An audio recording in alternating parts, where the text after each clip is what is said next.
First and foremost, let me just say what an honor and a privilege it is to be with all of you in New Mexico, and also to engage in this conversation with you, Elizabeth. Thank you. I want to harken back to, I had a chance to be part of the opening, and during the opening, they talked a little bit about, there was a question about why is New Mexico always last on lists? Mm-hmm. Why is it that, you see all these lists, for education, for health, and I was thinking about that question and said, well, you all should be very proud because in one place you are first. Yes, and nice. It is in universal childcare. So congratulations to all of you.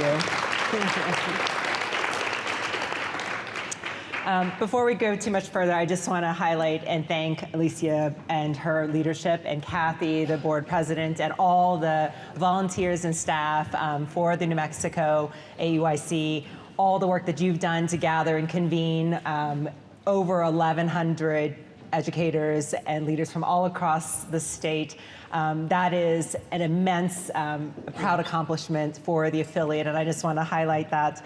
And also just to thank all of the supporters and sponsors who have helped to make this happen, because these gatherings are so critically important across the country. We at the National Association, we do have a national annual conference. Our conference this year is in Washington, D.C. But I think that these statewide convenings are so important and bring together people in the local context to be able to connect and to strengthen the community. I think that they are even more important in some ways than the national conference at times, and especially in moments like now. Yeah. So I am really excited to see all these people, and thank you for all of you who traveled from so far.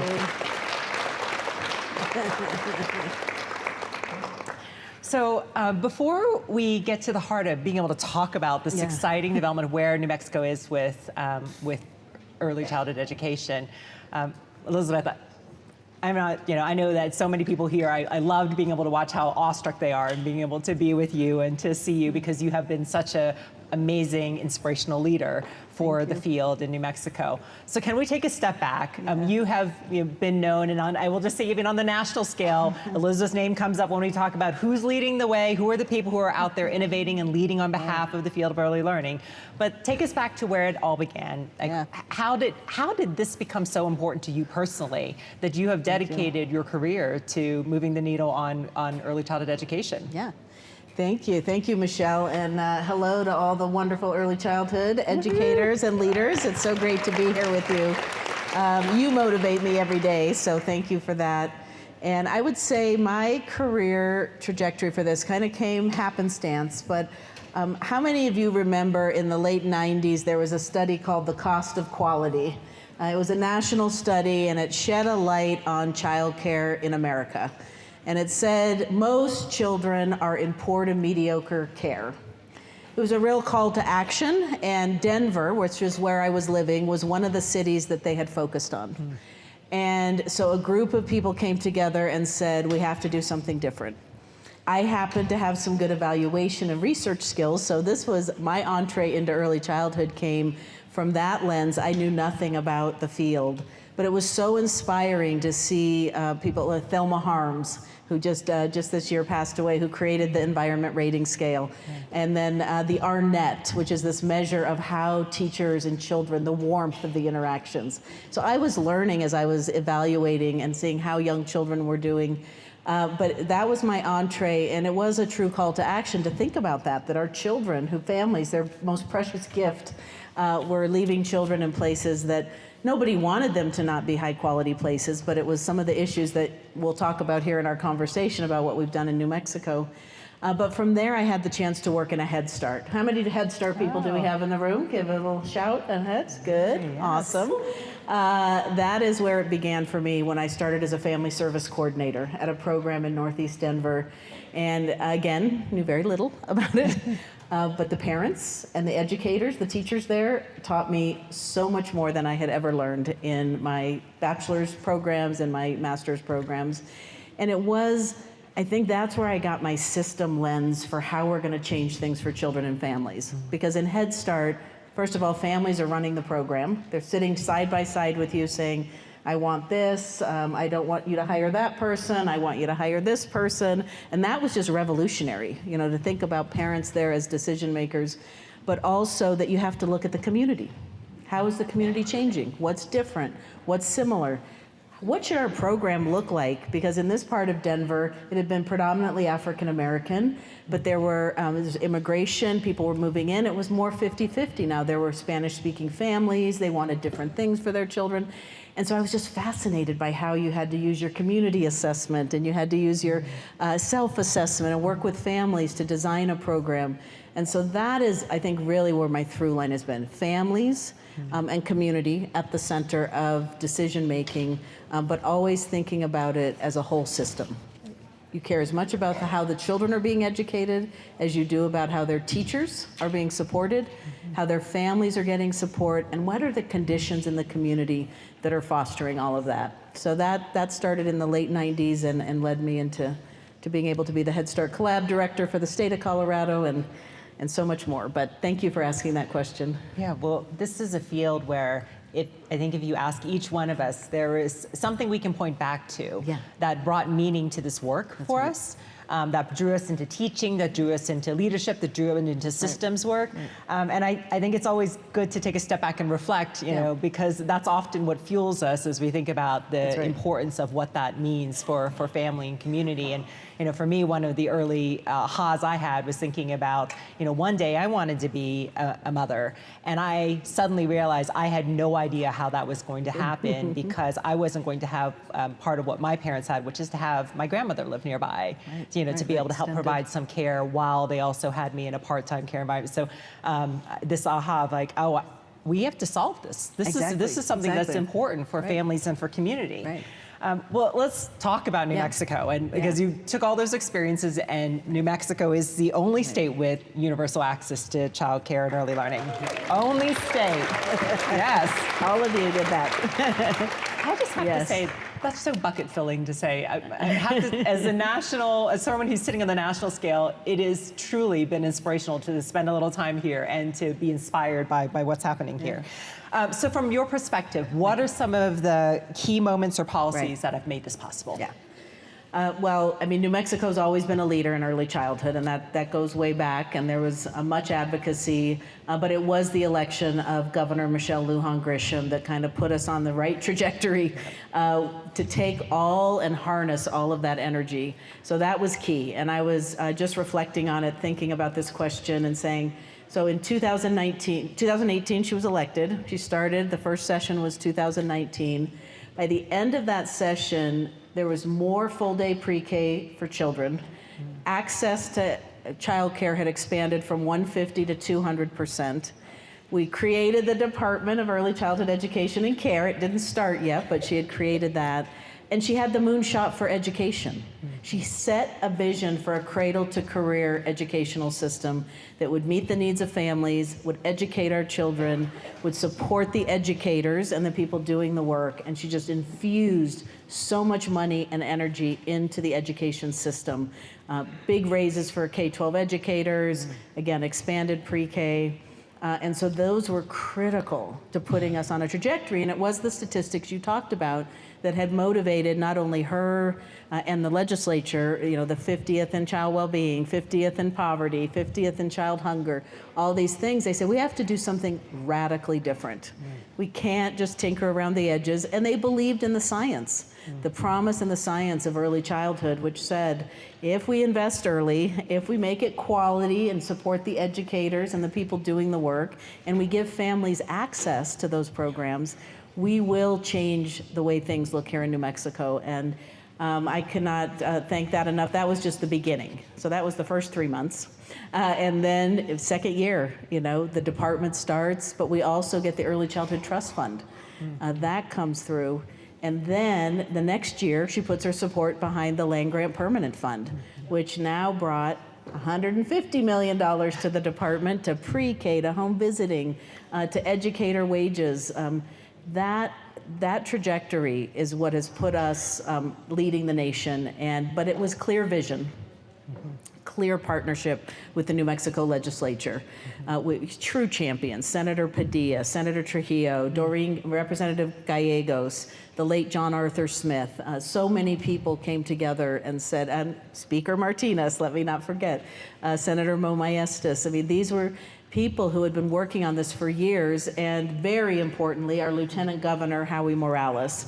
This is a man who is so clear-eyed.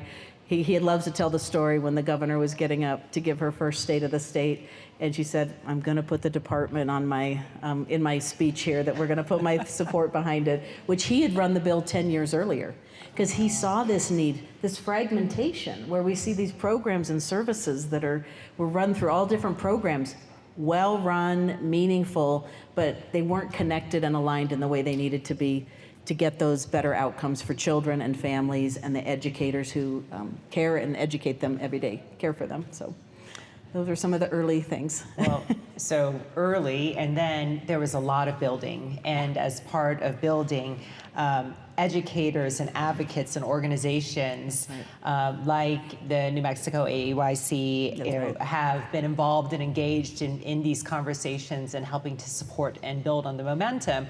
You know, at the national scale, we talk about how important it is to, again, empower and to bring educators to the table. But can you talk a little bit about, you know, what that looked like here that helped to compel the continued progress and the successes that you've seen? Yes, and many in this room could probably tell the story better than I can, since I wasn't here, but I've heard it and I've met the people who have done it, and it was truly an all-in, and it was educators in the classroom and parents. I think that was a really important and powerful alliance. Many others joined, and there was a lot of support, but I think it was their voices and their commitment and their passion, and because they were tired of struggling. They were tired of being paid low wages. They were tired of not having access to childcare. And I do want to thank NMAEYC, who always has stood there with us through all of these changes, and for your support, Michelle, at the national level. Since the governor announced universal childcare, it was like, if people had wind at our back and said, you're doing what? And we said, yes, we're doing it. But it was OLE, Voices, NMAEYC, the National Head Start, the NM Head Start Association here. I'm going to forget someone that I'm going to get in trouble, but there are so many, Partnership for Community Action. There are so many, Somos, El Centro, and I know I'm going to forget. So you're all recognized because it was their door-to-door knocking that brought the awareness.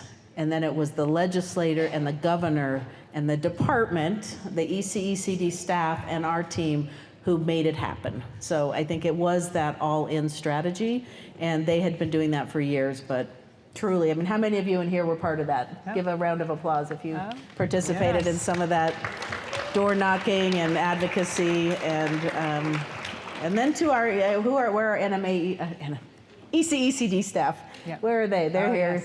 Yes. Couldn't have done it without you. I mean, fantastic. I mean, these are some of the hardest working people in state government, focused, to your point, on getting results for children, getting results for our early childhood professionals, getting results for our childcare providers, for the business owners. And for families. I always talk about this as three constituents that we're always thinking about in the department. Families, who absolutely need access to realize their goals. We need our early childhood educators, who have to be paid, valued, respected for everything they're doing every day. The children, of course, and then the business owners and directors, the people running the programs. These are all important constituents. Some have all common interests, some have different needs, and that's been the beauty of having a system perspective and thinking about it as a system that we're building. We're not just creating more programs and services, but we're connecting programs and services with a family, child-centered perspective. Yeah, I love how you have pinpointed the specific audiences and the stakeholders that you're thinking about as you build the system. That when we talk about universal childcare, it's not just about the child or just about the educators. So we are trying to make sure that we are cognizant of all the pieces being connected, right? That's right, exactly. Yep. You have to, because they rely on each other. So the one thing I didn't say, and very importantly, we were the first state, the District of Columbia had done this, but we were the first state in 21 to set our child care reimbursement rates using what we call a cost model. Yes. And that allowed us to start looking at what were we paying educators. So when we first did it, we used the highest minimum wage in the state, and that was $12.10 an hour. We then did it again, and we did it at 15. The most recent, we set it at 18 an hour. And the reason that was so important was we needed to bring up the wages. When I arrived here, early childhood professionals were the lowest paid people in the state doing childcare. So that had to change. But we also needed to make sure if we were going to pay these better rates, that as many families as possible could get access to them. So the business owner would have enough revenue to pay those good wages and to meet their bottom line, hopefully grow their business. And all those things have happened. Michelle, it's been phenomenal. Yeah. So I won't, but Yeah. I'm just, but that was a key, and I didn't mention that as a key policy decision the governor and the department made in 21 that changed how we build our system here in New Mexico. It's based on what it truly costs to deliver these services, not just what money we have available, and I hope it works, so. No, and that's a critical part of this formula. Yes. And I want to stay on talking about workforce because we know that this work does not happen without a supported, prepared workforce, full stop. 100%. There's a lot of talk about AI. I'm actually going from here to a conference where there's a lot of talk about technology, all the promise of AI. And the thing that I always come back to is AI cannot replace the loving, caring, nurturing relationship of an adult to a child. That's right. It can't. Nope, it cannot.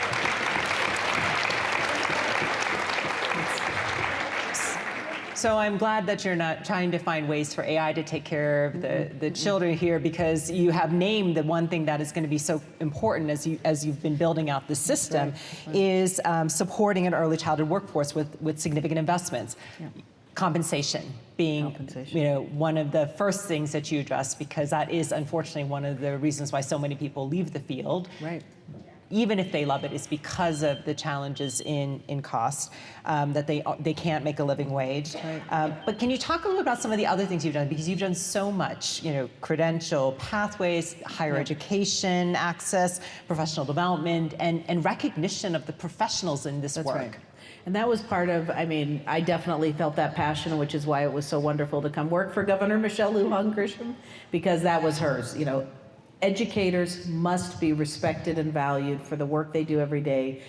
Clearly what they earn is the most important place that we have to start. And so we put that in place early with the cost model, but we also worked on a wage scale and career ladder that we finished last year. And I see some of our wonderful higher ed partners here, so I also want to recognize, and let's all give a good shout out and love to our 24 early childhood teacher prep higher ed institutions in the state that have, without them, we couldn't have done all this growth that we've done.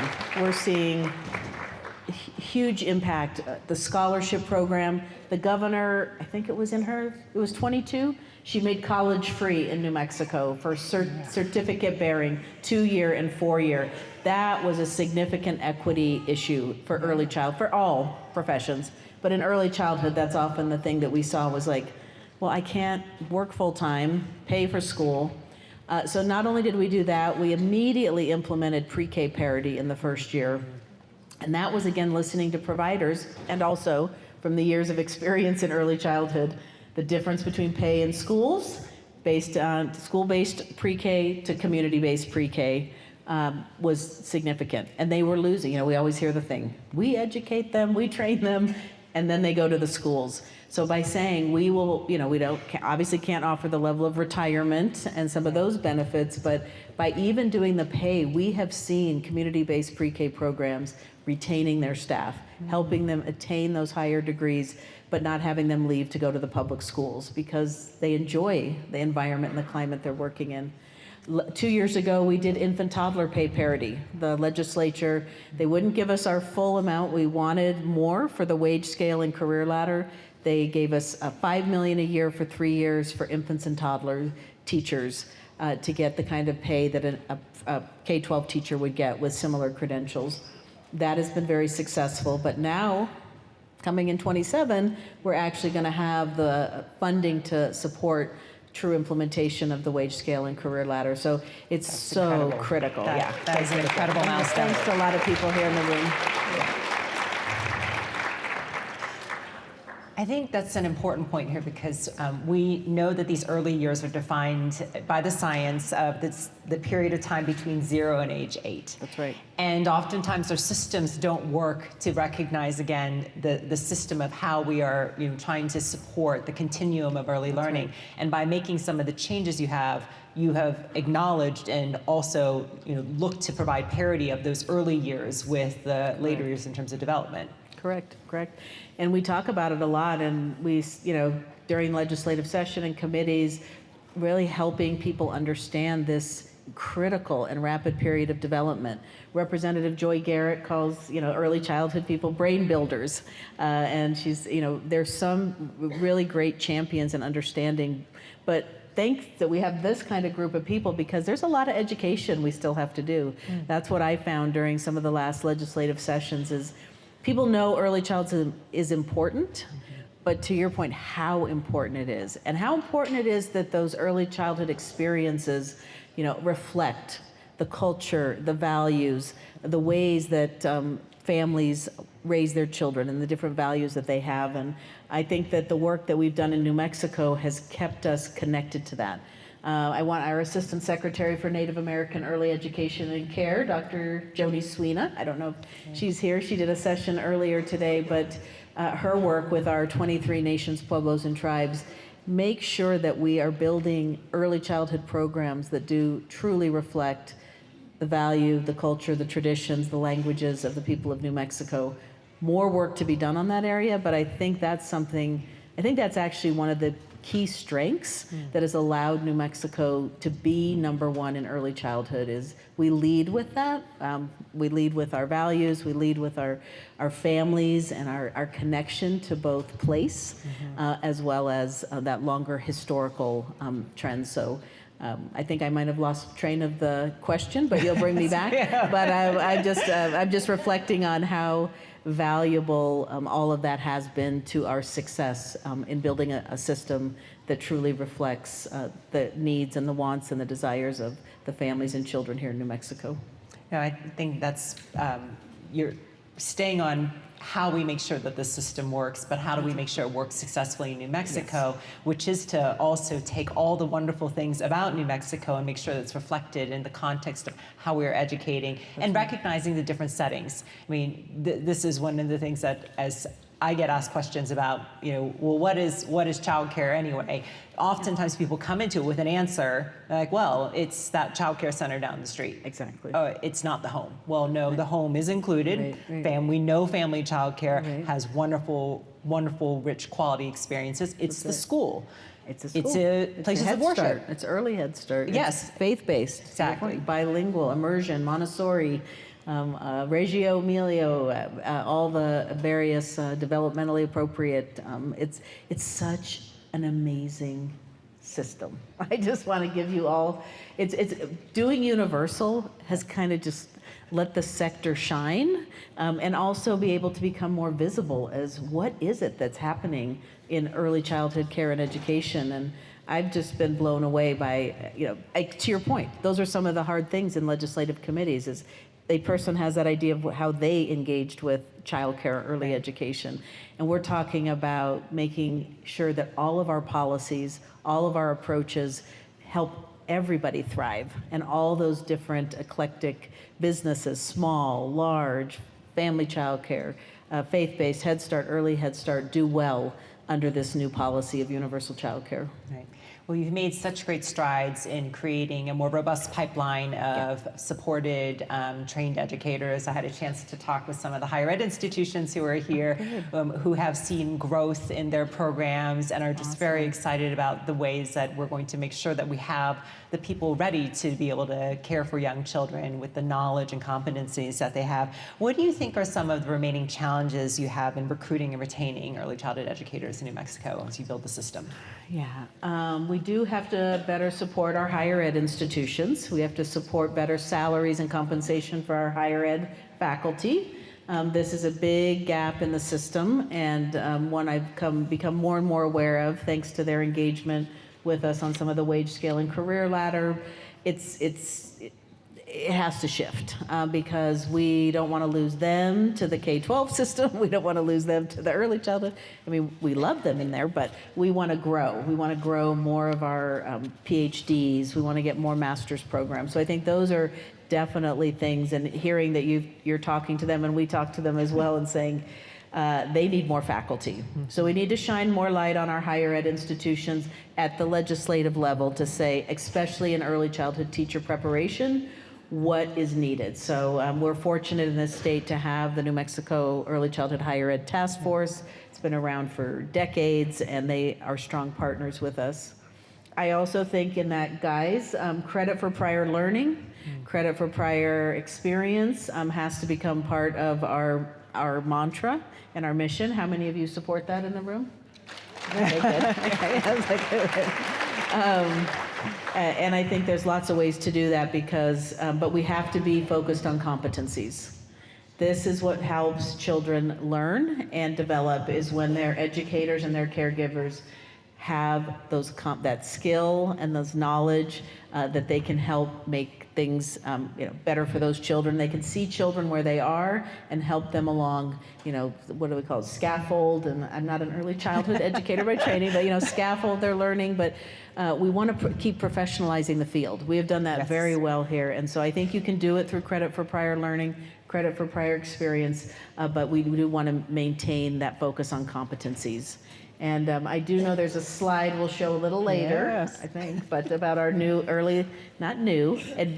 updated early learning standards. We're excited to be able to share with you because it is based on grounding in that context. As you were saying earlier, Michelle, they're New Mexico forward. They're about the children and families of New Mexico and the hundreds of people in this room who helped make them even better than they already were. They already were great standards, but you're going to have a slide where you'll have a QR code here at the end of our presentation, and you can download those in English or Spanish. And just want to give a lot of thanks to all the hundreds of people in this room who helped make that happen, in particular our higher ed partners and so many of our providers. So I think I went off track again. That's okay. Well, I mean, we can go there if we can get our slide up there. I don't know if that's going to be possible, but let's talk about that, because I think one of the things that does come up is this question of how do we maintain quality? What does it look like? And how do we make sure that it works for us in New Mexico? And I think that you've been grappling with that question now for a little bit, and there is an update to be able to share. Yes, and some of you may have, I want to thank Dr. Stephanie Olmore, who helped work with us here in New Mexico, and again, through surveys, focus groups, listening sessions, critical reviews. We now have an updated set of early learning standards that, again, build off of what was already wonderful about our early learning guidelines. And nobody has to think you have to start using them tomorrow or even in 2 months or 3. We're going to have a whole rollout of that. But when we first announced universal childcare, a lot of the national media called, and they were citing the Quebec study and what happened in Quebec, and you're going to, children are going to be worse off and families are going to be worse off because you've expanded to universal childcare. And we just don't agree with that, because New Mexico has always, its early childhood program has always been grounded in good standards, whether it's pre-K program standards or it's our professional competency standards for higher education or home visiting standards. And now, we have, as we've had the early learning guidelines, we now have the updated early learning standards. And that's critical to make sure that what children know and are able to do is visible. It's visible to the parents, it's visible to the classroom educator, to the principal, to the superintendent, and we're all working in a shared vision for what's good for children and families and the people who care for and educate them. So it's exciting. They'll work on it. They'll hopefully get our slide before our session is over. But you can go to our website, and very appreciative, again, of everybody who worked on those. And it's an exciting opportunity. So what I want to say to everyone in the room, there's a whole implementation plan. Where's Dr. Haley Hines? There she is. And are you joined by some of your wonderful staff? We want to do this together. Everything we've done here in New Mexico to build this beautiful system, prenatal to 5, we've done it shoulder to shoulder. with families, with educators, with providers, with legislators, with the governor, with advocates. And we want to continue to do that because that's the only way that you make better outcomes for communities and for children. Well, thank you so much. And we might have surprised folks by putting that in the middle as opposed to towards the end, but we'll just tee that up that hopefully before the end we'll have a QR code and some link to further information, because I know that's been a long time in making and something that's, I know people are anxious for some additional information about. Yes, and it started here 2 years ago. Okay, so full circle. We're here, and I like to be able to show things that, a lot of great work went into making, again, like everything we've done, whether it's expanded pre-K. That was the other thing I didn't talk about. When the Land Grant Permanent Fund got passed, that was fantastic. And we developed new partnerships, tribal partners. We've expanded where we fund directly through intergovernmental agreements, over 10 preschool programs through our nation's pueblos and tribes. But we also developed a partnership with Head Start, where they do blended or braided. We expanded options up to 1,380 hours of instruction a year for pre-K. So I think the only way we were successful in this is because of the people in this room. They got the word, they started planning, they started hiring more people, they started thinking about their programs, and that's what's been so refreshing and energizing, is to see the response of the community of providers every time something new, rolls out. They get right in there, they hold us accountable, they ask us good questions, and we do it together. Well, I don't think there's any shortage of voices who want to help make this successful. So I think that it does provide some responsibility on all of us to be able to raise up and to ask these questions, both to hopefully make it successful, but also to be thinking ahead of how we can help make it happen. Because again, I will say from the national perspective, we are very interested in seeing you all be successful, because we want to be able to continue to elevate you all as a model for other states who might be contemplating or have scratched around the edges to think about this as a system of how it's going to help not just support early learning, but create stronger foundations for the entire education system, but also communities and the economy. So let's talk about families, because I've been thinking about what this might mean, and there's a part of me that's been, when I first heard it, I was like, well, everyone's going to move to New Mexico who's having a family. Let's go. Right? We need a workforce. Yes, having a baby and you need childcare because you want to keep working, move to New Mexico. Yes, exactly. So I am interested to hear what it has meant for families, like universal childcare. You hear that, and I even heard folks say, like, I don't understand what that means. Right, like, exactly. What does that mean? So what has that meant for families in New Mexico? Families who need childcare can get it. Plain and simple. So you're working, you're in school. It has removed what I believe is probably the same amount as a mortgage or a rent payment from a family's budget monthly. So that is significant. We've seen families say, I can be more fully engaged in the workforce because I want to. We've heard from families that say, because both, so just since I have a good audience here, both parents, all parents, have to be in either working or in school in order to qualify for childcare.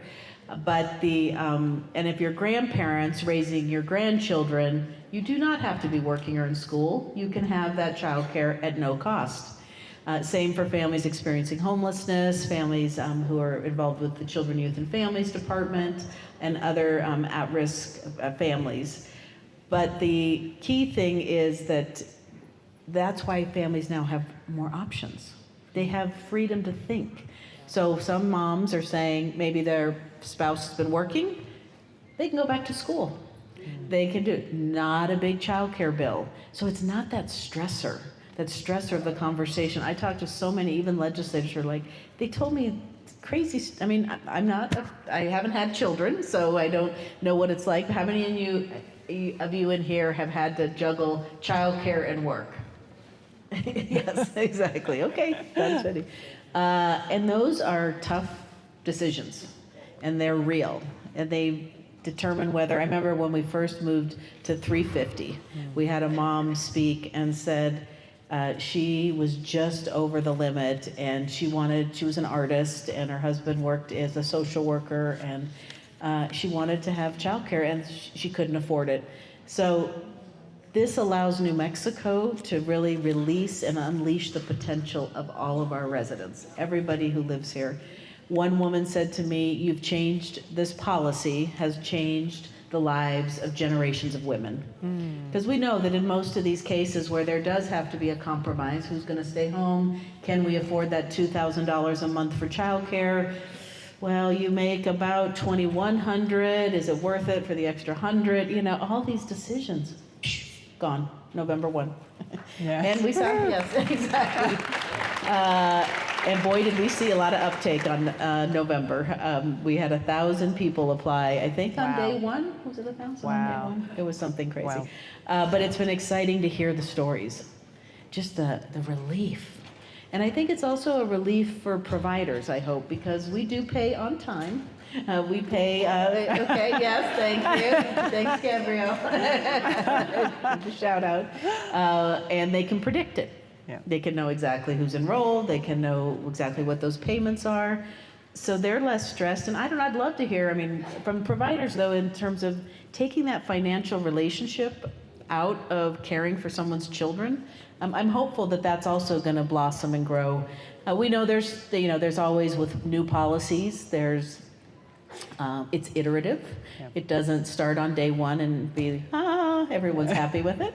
So there's some challenges, because the other thing we thought was important, especially for families that may not work exactly 29 hours, but maybe they work 27, but they really need full-time care because they got a lot going on in their life.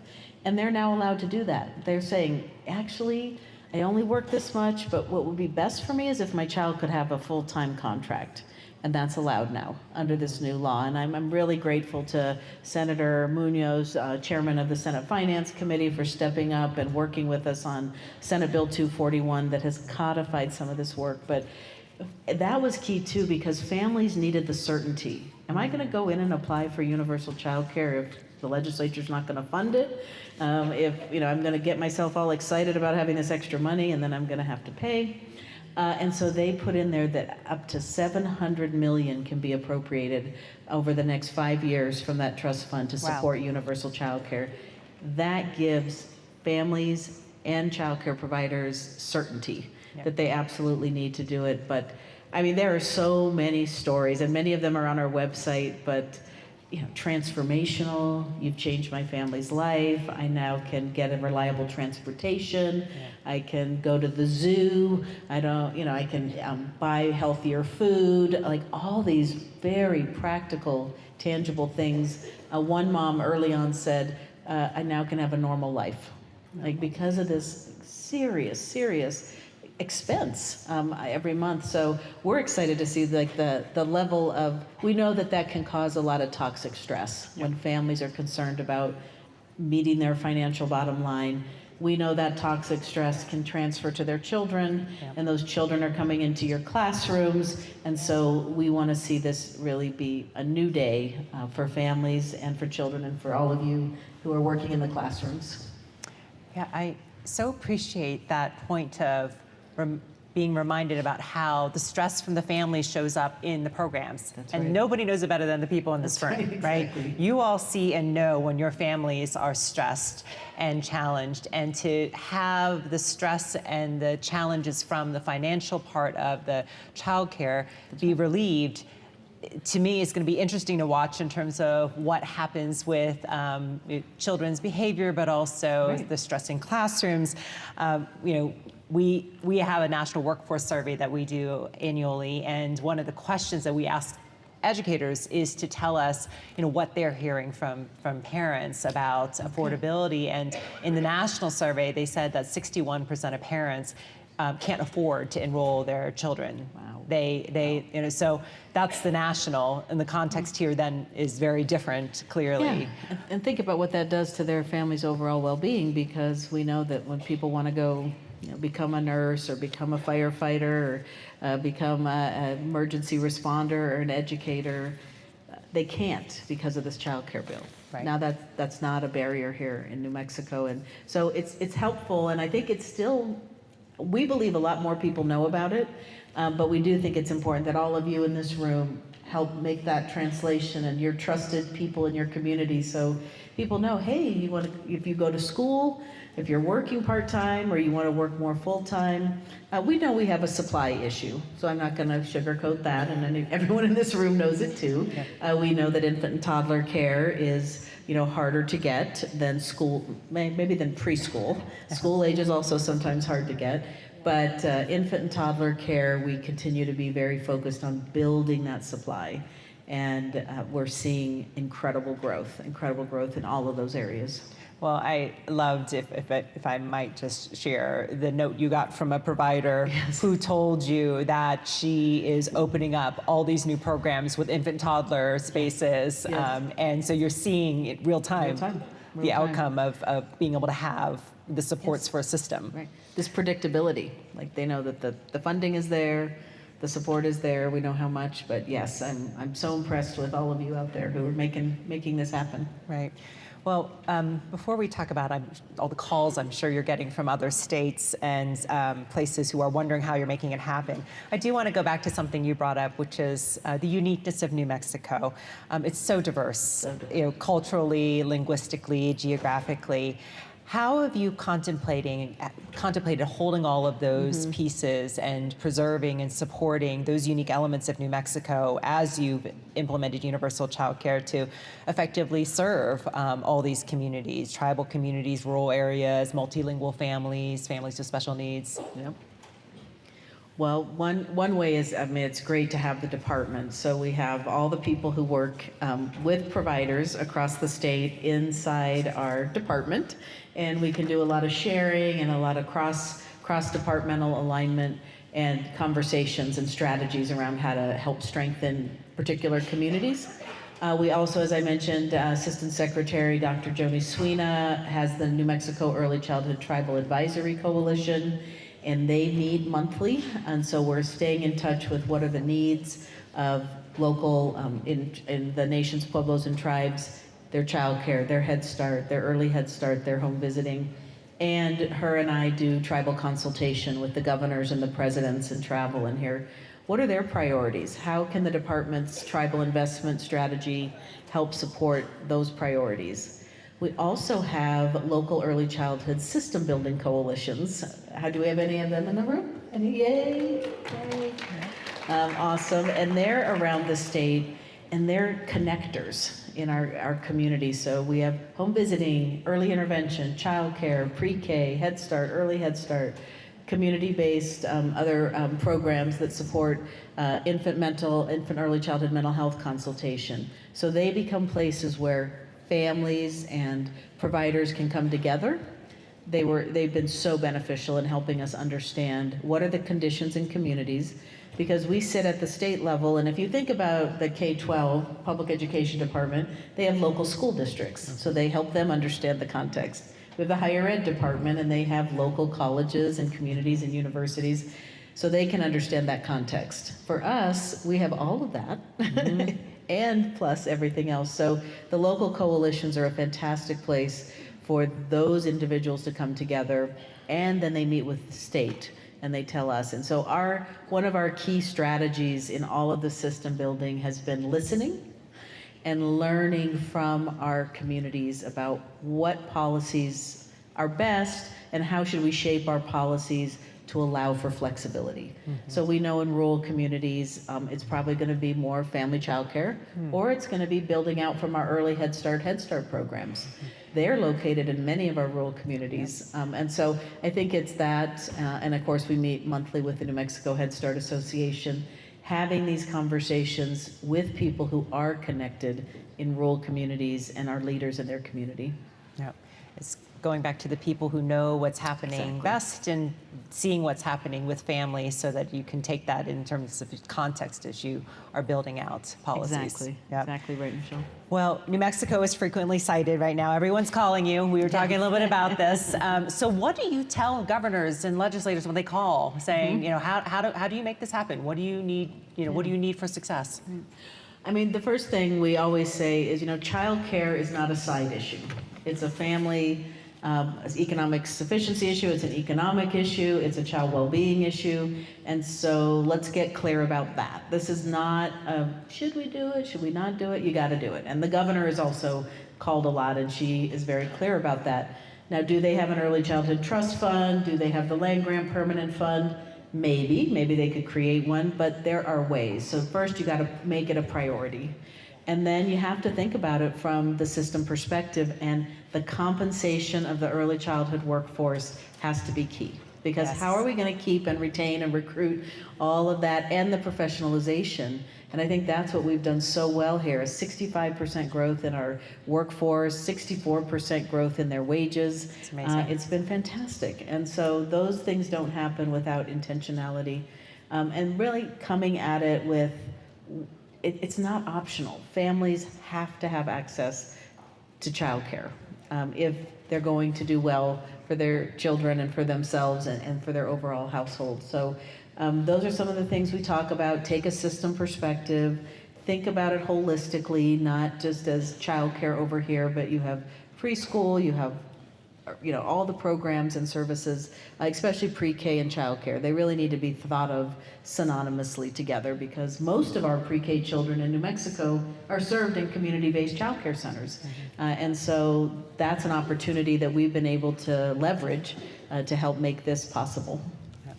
So as you look ahead, I mean, I know you're in the throes of it now, well, it's not really 6 months in, it's been many years in, when you really think about it, but 6 months in since implementation. Yes, right? exactly. Is it 6 months? Is that right? November 1? Wait, did we do the Come on, math right? educators. Yes. Did we do the math right? Okay, Good. great. 6 months We're in. 6 months in. Okay, Yes. let's play out, add another 4.5 years to that. So 5 years in. Yes. What does success look like? Yeah. I mean, we're going to see so many wonderful early childhood programs all over the state that are going to be unique and hopefully, obviously, very high quality in terms of teachers and educators that are valued, respected, well compensated, directors and owners that see that there's potential, and very importantly, children. Let's talk about the children, and I should talk about them more, because this is what it's all about, right? Are we here for the children? We are here for the children. The children are where it all begins and ends, Yeah. and that's what we want to see. We still have, staggering statistics around child well-being. And when we know that our youngest, our infants and our toddlers and our preschool children are being cared for in settings that value them, that understand what their development, where they are developmentally, they can deploy all their good craft and skill as educators that they've learned through our incredible higher ed teacher prep programs, and partner with their families, we're going to see, children are entering school super prepared. We'll have some work to do with our K-12 partners. Where's our K-12 partners? Yay! Raise your hands. We'll make that continuum a little more smooth, but and we're going to see families fully engaged in their, in the workforce. Or we're going to have not a shortage of nurses and not a shortage of police and educators, because people are going to come here and they're also going to stay here. We're not going to lose our New Mexico families. They're going to say, this is the place where I can grow and raise my family and be supported. And so we're going to definitely have, we're watching all the data every day to see where the growth is. And, we have that goal for 1,000 registered homes, 120 licensed homes, and at least 55 to 60 new centers. So we're already 63 applications are in. I talked to, where's Valeria? Yeah. Valeria, there she is. Okay, she's on herself recruiting half of those, I think. But we're seeing, incredible people. You all give yourself a hand. Yeah. We could not be where we are today without everything you're doing. So I think we're going to see stronger communities. We're going to see families that are less stressed and more hopeful and just feeling good. And again, the children are going to be healthy. We already have good indications that this is working. 81% of New Mexico children 0 to 5 are flourishing, according to a recent national health study. And it's because of this work. Intentional, in community, connected and related within the context of how families are living. So what do you all think? 5 years from now? Things are going to look good? Yeah. Yes. It's already looking good 6 months in based on what you've been sharing. So Yes. it's exciting to hear what's going to happen It's with very another positive. 4.5 years, even 1 year from now. Exactly. Well, we are about to wrap up our conversation. The time went quickly. I think that we'll probably have to follow up in the app with a link. Alicia, you were able to get the slide? It's on the app. It got pushed out. Good. Oh, great. Well, It's on the app. It's even better. It means it's on everyone's phone, so they'll be Good, able to good. do it. So we didn't have the QR code here, but there is a Yes. link in the app as a Yes. follow-up to the update of the standards. But I would love any closing thoughts you would have for the educators who are here, and as you continue down this journey. Yeah. Well, I mean, a ton of gratitude. I want to thank all of you. I would love to see the ECECD staff who are here, if you could stand. Oh. And I want to thank them, and I want you all to see them. And I want you, there's some back there, nice. Please give them good love and give them good encouragement, and to all of you as well. We know that this has been fast and furious. We have definitely built this system in record time, but it's all worth it because our children deserve it. And we have to continue to focus on the educator in the classroom. How are we supporting them? How are we supporting our higher education partners? How are we making sure they're front and center and what they are concerned about and their needs? And families. When families have access to what they need, children are thriving, our communities are stronger. And so I just encourage all of us. I know there are tough things, and I know we roll things out sometimes very fast and things don't work as well. But the goal here, I believe we have a shared goal. And we know our vision at NMAEYC, that's what we are, NMAEYC. But our vision is that all New Mexico families and young children are thriving. And I feel that's a shared vision that we have in this room. And you make it happen every day. Our doors are open. Call me, call any of our staff, text us, join our community calls. Let us know what's working well. I think our plans still are in the fall to do a tour and come out there and see 1 year in, how is it all working? How is the system working in Las Cruces? How is it working in Farmington? How is it working in Clovis, in Sunland Park, in Silver City, and everywhere in between? Roswell, do we have Roswell in the house? Yeah, okay. Roswell. And Clayton, we have Clayton. We know we have a beautiful state, and I just want to encourage all of you to lean into all of what we're doing, lean into your families, into your community, and let us know how it's going. Tell us the good, but give us some good constructive feedback where we can use it. And I think together, it's exciting to be leading the nation because this is perfect. New Mexico is the leader in the country on early childhood, 0 to 5. That's you. This is all of us. This is fantastic. People need it, they deserve it, and we're going to make it happen, not only here in New Mexico, but we're going to show the country how it gets done. Thank you. For sure. Well, I just have to say, as I think about what this conversation has meant, NAEYC, our organization, NMAEYC, is celebrating its centennial this year. Woo-hoo. This is our centennial year. Yay. And 100 days in, we are launching and celebrating Week of the Young Child. So today is the start of Week of the Young Child. And as you talked about the child, I can't think of a better conversation and a better place to be than in New Mexico, celebrating the start of what we hope is something that happens across the country. Right. But you are truly leading the way with all the people who are here in this room, So fantastic. and many more who couldn't be in this room today. But we know that it is the commitment of so many people who believe in and understand the importance of this time of life for young children. That's exactly the educators who do the work, and having leaders like you and the governor and so many others to help make this a reality is truly inspirational. So thank you to Michelle. Thank for you. your leadership, and a huge round of applause for all of you for Yes. being the leader.